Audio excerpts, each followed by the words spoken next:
Good morning guys!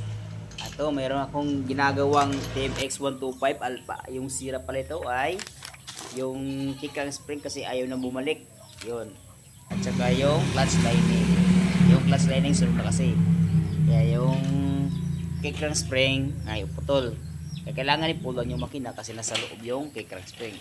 Katapos ay ito yung kickang spring. Tapos ay isimbol ko.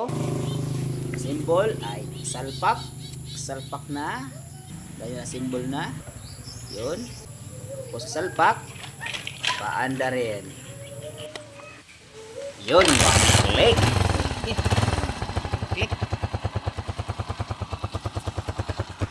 ayos yung minor. Okay boss, ano yung masasabi mo? Ayos. Malinis paggagawa. Sige, thank you.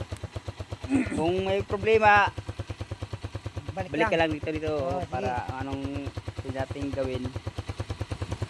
Oh, sige, thank you. Oh, Thank you sa ulitin, bossing. yun lang. Okay, thank you, thank you.